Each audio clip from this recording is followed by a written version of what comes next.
I'm Kate Feeks. Welcome to this edition of Medina County Court News. On Thursday, February 16, 2012, Mr. Christopher Rodriguez of New Mexico appeared in court with his attorney, Mr. Sean Buchanan, to enter a change of plea to one count of non-support of a minor, a child, a fifth-degree felony. Here is Judge Kimbler taking Mr. Rodriguez's change of plea.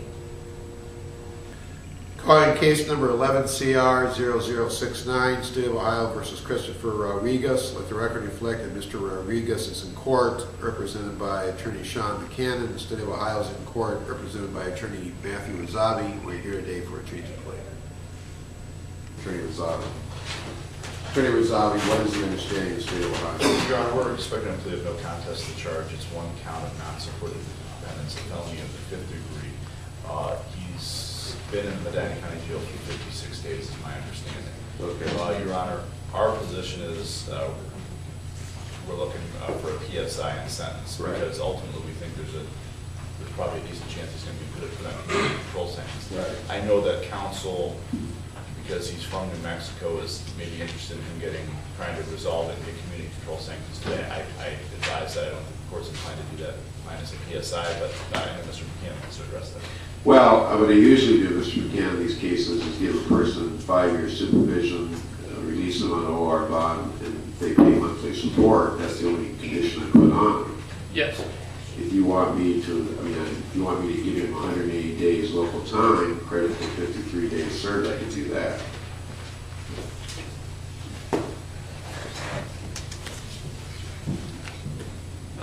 Your Honor, we would just ask that the court grant him an OR bond to come back for that sentencing. Okay, he understands there's a good chance that if he can make monthly child support payments, I'd much rather have him do that than put him in jail. Does he understand that? Yes, sir. Okay, all right. You are Christopher Rodriguez? Yes, sir. You are an American citizen? Yes, sir. You read, write, and speak the English language? Yes, sir. Are you now, as you appear in front of me today, under the influence of alcohol or drugs of abuse? No, sir. At the time of this offense, were you 18 years of age or older? Yes, sir. Since you turned 18 years of age, has a probate court ever appointed a guardian to handle your money? No, sir. You are charged today with a criminal offense. The criminal offense are 4 pleas that you may enter. They are a plea of guilty, which is a total admission of your guilt; plea of not guilty, which is a total denial of your guilt; plea of not guilty by reason of insanity, which says you did the act and you're legally insane; and the plea of no contest. Plea of no contest is not an admission of your guilt, but it is an admission of the truth of the facts set forth in the charging document. If the facts set forth in the charging document constitute a criminal offense, you can and will be found guilty on a plea of no contest and treated as if you pled guilty. But the fact you've entered that plea cannot be used against you in a subsequent civil or criminal lawsuit. Do you understand that? Yes, sir. If you enter a plea of no contest or a plea of guilty, you are giving up or waiving certain valuable and important constitutional rights, and these rights are as follows: the right to a trial by jury, to have your guilt proven by proof beyond a reasonable doubt, to subpoena witnesses on your own behalf, to cross-examine those witnesses called by the state against you, to have the services of your attorney at trial. You're giving up your right not to incriminate yourself, and you're giving up your right to a speedy trial. You understand you're giving up those rights? Yes, sir. You understand if you went to trial, you would not have to testify. The fact you did not testify cannot be used against you. Yes, sir. You are charged on the 31st day of December 2008 to the 31st day of December 2010 in the County of Medina, State of Ohio. You did unlawfully and recklessly fail to provide support as established by a court order to CR, whose date of birth was April 17, 2002, whom by court order decree you were legally obligated to support, and that you failed to provide that support under Section 291921B of the Ohio Revised Code for a total accumulated period of 26 weeks out of 104 consecutive weeks, whether or not the 26 weeks were consecutive, in violation of that code section. Do you understand all that? Yes, sir.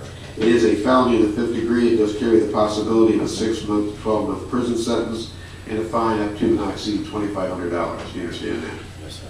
If I sent you to prison for this offense, and only if I sent you to prison for this offense, when you were released from prison, the state of Ohio could, but would not have to, put you under post-release control for a period not greater than 3 years.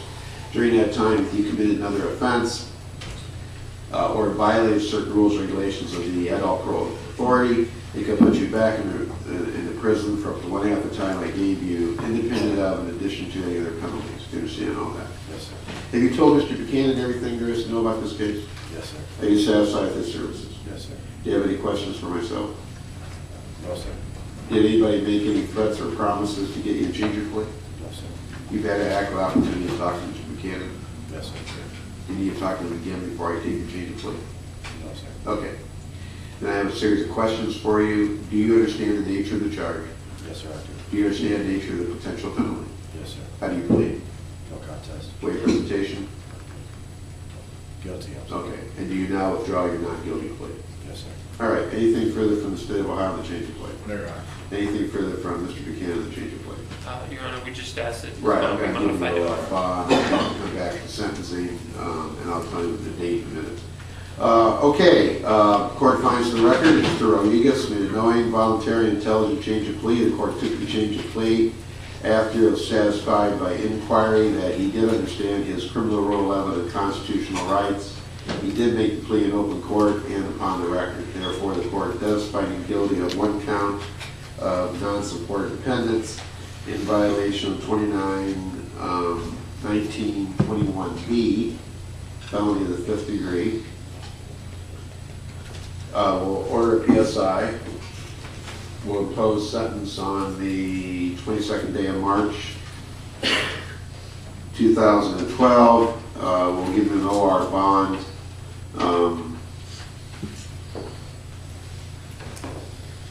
Your Honor, Yeah. can we do that the 15th? I have, Can we do it the 15th, Ms. Conway? Soon, Your Honor. Too soon. How about 29th? Can we go back 29th then? we can do the 29th. Okay, let's do the 29th. So we'll do the 29th of March. Yes. So you gotta come back here 29th of March, okay? What's gonna happen today is they're gonna take you downstairs, sign an OR bond, take you back to the jail, and book you out, okay? You need to come back here before you leave the jail so they can arrange for a time for you to do a PSI interview. You gonna try to do that before he goes back to New Mexico? Is he planning on returning? You plan to return to New Mexico? Yes, sir, I have a job. He has a job in New Mexico. Harville. And if possible, we'll try to meet with him this afternoon. I can't guarantee that, Okay. depending on who gets It's us. probably easier for you if you stay here until we get through with the PSI interview. That's fine. Okay. And North Ridgeville does have a traffic hold, though we're not sure that they're actually ultimately going to come and get them on a Well, I can't traffic do hold. anything about that. I understand that, but I just wanted to. All right. Okay, can I see counsel and Ms. Conley sidebar? Thank you, Your Honor.